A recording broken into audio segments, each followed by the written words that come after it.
right, good seeing everybody. So, Brett Veach was on fire here. He did a real nice job moving up from 29 to 21 to take Trent McDuffie, cornerback from Washington, University of Washington.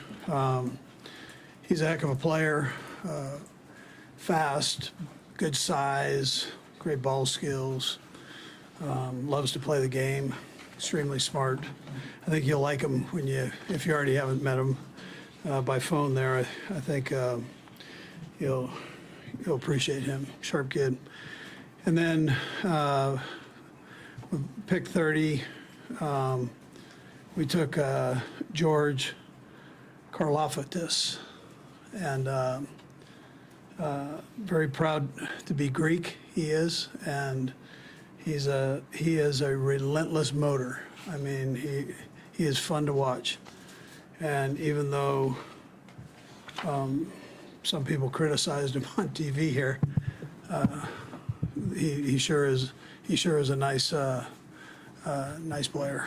He does a great job pass rushing. He does great against the run game. He's strong. He knows how to play the game. He's got a great feel for things. Anyways, with that, time's yours. Coach, how'd you think it came down? Are you surprised with the way the draft fell? A bit. I mean, the initial part of it was a bit of history there, so it hadn't been done for a while where you have that many defense players picked in a row. And then all of a sudden you had a run on the receivers, and that was the offensive line and then the receivers. So we figured they would go somewhere in there, but we didn't know that there'd be quite that type of run on the defenders. But I'm glad we got these two. That's what I care about. We had targeted those guys and felt like they would be there in that area. We weren't sure about McDuffie. That's why we went up and took him. But we figured that we need to make a move for him. And you've been through this so many times when a guy like McDuffie is talented and still there. Can you sort of give us an idea of how the conversation sort of developed in order to make the trade with him? Yeah, so you've got guys in there. Brett has guys in there. He's kind of the,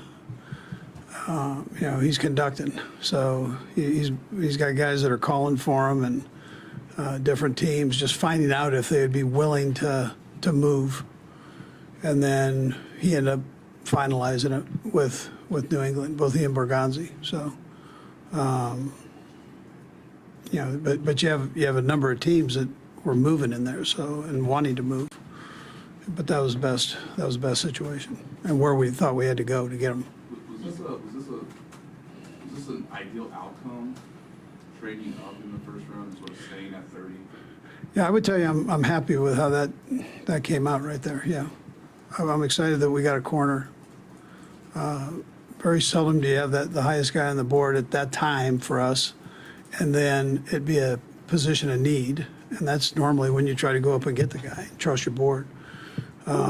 And then I'll get you. And then with the defensive end, being able to kind of hang there and still get him, I thought was good. Andy, you guys have tended towards bigger corners lately. How does McDuffie fit in that regard? Yeah, he's got enough size, and he plays. He's played against big receivers and done a nice job, and we thought that his size was fine there. Yeah. Andy, you mentioned your excitement for these two defensive players. What about Spags and some of the defensive coaches? What was their reaction? I mean, Herbie, he's ready to take you out to dinner right now. He's fired up. So yeah, no, he's very excited. These are two good football players. That's what we're all excited about that. And you guys have built a cornerback room for the past 4 years. It's been pretty successful despite not getting this kind of draft capital or finances. Is it at all difficult not to be swayed by saying, hey, we've got a 4th round and a 6th round and an undrafted guy that will perform pretty well here? Yeah, well, we've got those picks coming up. So we need, though, it was a position of need, and it worked out well for us. We're still available. Much like you on the other side, Spags likes to move these quarterbacks everywhere. What do you guys like it to be inside, outside versatility? Yeah, probably outside for right now. Yeah, he's you know, like I said, he's talented, so.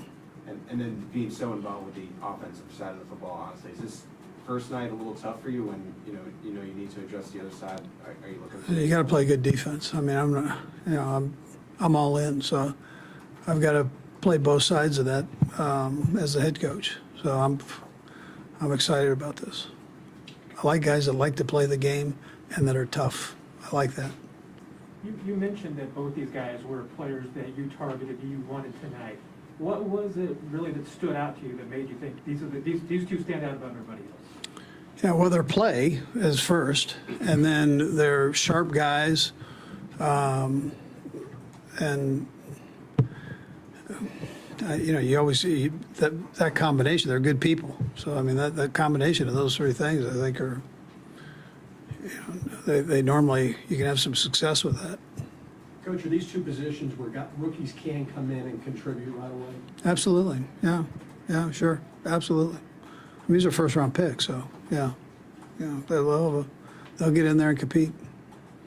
Andy, you had both of these guys into the facility? That's a good question. I'm trying to see which one. We did not have, for sure, we didn't have the Greek Freak 2 in. So we didn't have him in. You're going to love him. He is high octane, this guy, man. You're going to love him. But we did him on Zoom. And McDuffie, I'm short on memory there, so. Are there players you sort of compare these guys to who they remind you of? Both of these guys who were in the league or recently in the league? Yeah, you know what? I think I'm gonna hold back on that, but because I've got a couple guys that I think they're like, but I'm gonna just hold back and let's see what they do. I hate comparing guys, you know that, so I'm not good with that. We'll see how they do. Go ahead, you're right, Nick. Sorry, Andy. Yeah. These are guys who were starters for multiple years on their team.